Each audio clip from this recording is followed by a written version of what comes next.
আসসালামু আলাইকুম। আজকের যে লাইভটি হচ্ছে, আজকের লাইভটির বিষয় হলো বাবা এবং একটি দাম্পত্য জীবনে যখন তার সংসারে একটি বাচ্চা জন্ম নেয়, মানে সন্তান, আর সেই সন্তানটি যদি মেয়ে হয় তাহলে সবচেয়ে বেশি খুশি হয় তার বাবা।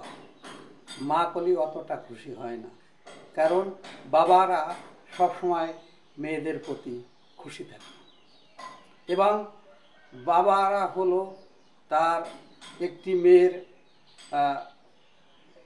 মেয়ের বাবা যখন হতে পারে, সে মনে করে আমি এই পরিবারের রাজা আর আমার সংসারে এসেছে একটি রাজকন্যা, এইটা প্রতি বাবা মনে করে।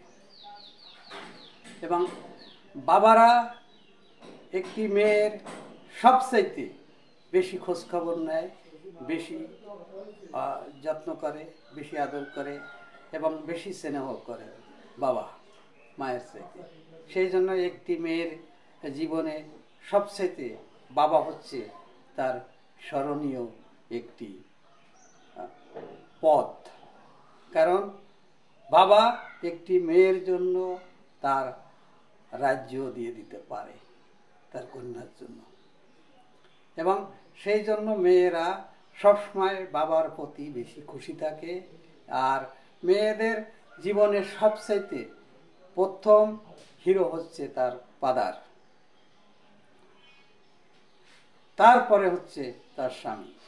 কারণ অনেক মেয়ে তার বিবাহ হলে স্বামীর সংসারে যে বাবার বাড়ির থেকে স্বামীর বাড়ি যখন যায়, তখন যদি সেই শ্বশুর বাড়ির মানে স্বামীর বাড়ি, স্বামীর বাবা যদি জ্ঞানী গুণী এবং ভালো সামাজিক হয়, তাহলে সেই যে পুত্রবধূ, সেই পুত্রবধূ নিজের বাবাকে কিছুটা ভুলে যায়, কারণ ভুলে যে শ্বশুরের কে বাবার মতো মনে করে শ্বশুরকে।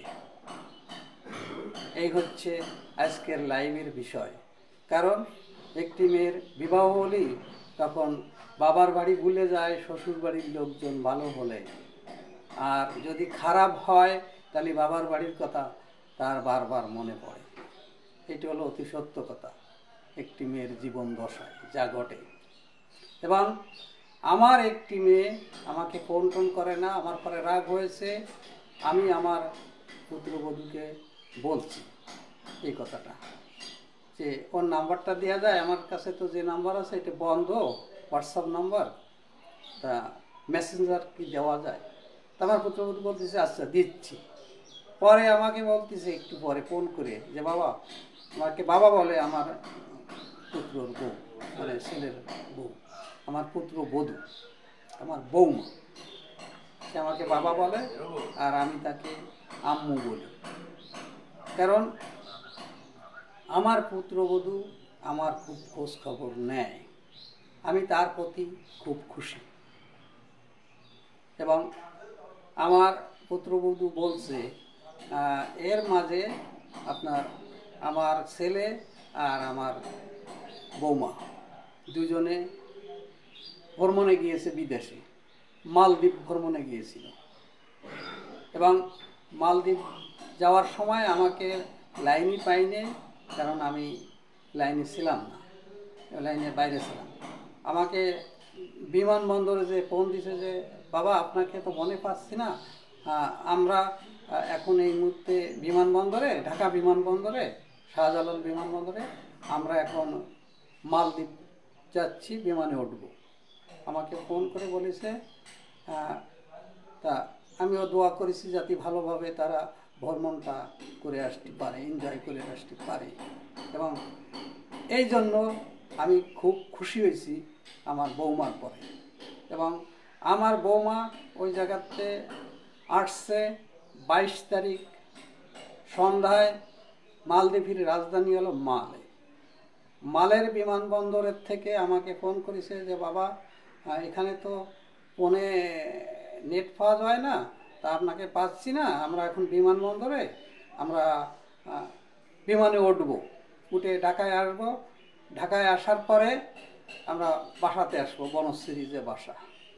তা বাসায় আসার পরে বৌমা আমাকে ফোন করেছে যে, আমি বলছি যে পাখি তো আমার ফোন করিনি, নাম্বার দিলে না, বন্ধ। কোসা ঠিক আছে, আপনি কিছু মনে করেন না, পাখি যদি আপনাকে ফোন না দেয় একটু রাগ হতে পারে, আপনি আমাকে মেয়ের মতো মনে করে আমাকে ফোন দেবেন সবসময়। তা সত্যিকারের আমার বৌমা আমাকে খুব ভালো জানে, স্নেহ করে, এবং আমি আমার বৌমাকেও অনেক ভালো জানি, লাইক করি। কারণ আমার পুতির বউ অনেক জ্ঞানী, গুণী। এবং আমার ছেলের বিয়ে হয়েছে এই 6 মাস হয়ে গিয়েছে আপনার। এখন আমার পুতির বউ আমাকে এমন কোনো দিন নেই যে আমাকে ফোন করে খোঁজ খবর নেয় না। এবং আমি আমার পুতির বউর পরে অনেক খুশি, এবং আমি তাকে মা বলে ডাকি, আর সে আমাকে বাবা বলে ডাকে। এবং আমার বৌমা অনেক জ্ঞানী, অনেক স্মার্ট, এবং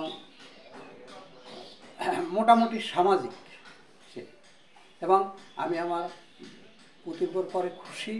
এবং আমার মেয়ে আজকে আমাকে ফোন দিয়েছে, ছোটো মেয়ে। আমিও আমার মেয়েদের পরে খুশি। আমার 3 মেয়ে, 1 ছেলে। আমি সবার পরে খুশি ইনশাআল্লাহ। আমার পুতির বউ আমাকে অনেক খোঁজ খবর নেয়, কোনো কায়দা বেকায়দা হলে আমাকে সে পরামর্শ দেয় কীভাবে চলতে হবে, এবং সে আমাকে গাইড করে। আমি তার প্রতি অনেক খুশি, আমার পুত্রবধূর প্রতি। কারণ সে আমাকে বলেছে যে আমিও আপনার মেয়ে, তাই মনে করে আমাকে ফোন দেবেন। যদি আপনার মেয়েরা ফোন না ধরে তাহলে আপনি আমাকে বারবার ফোন দিয়ে বিরক্ত করবেন, এবং আমি বিরক্তি হব না। আমি আপনাকে বাবার মতো মনে করি, এবং আপনি আমাকে বারবার ফোন দেবেন, কোনো সমস্যা হলে আমি দেখব। তা সত্যিকারে আমি আমার পুতির বউর প্রতি অনেক খুশি। সে বুদ্ধিমতী এবং সে জ্ঞানী গুণী, এই জন্য। এবং সামাজিক, সে অমায়িক, এই জন্য আমি আরও খুশি আমার এই পুত্রবধূর প্রতি। আজকের লাইভটি শেষ করব। বাংলাদেশ, খুদা হাফেজ, সালাম আলাইকুম।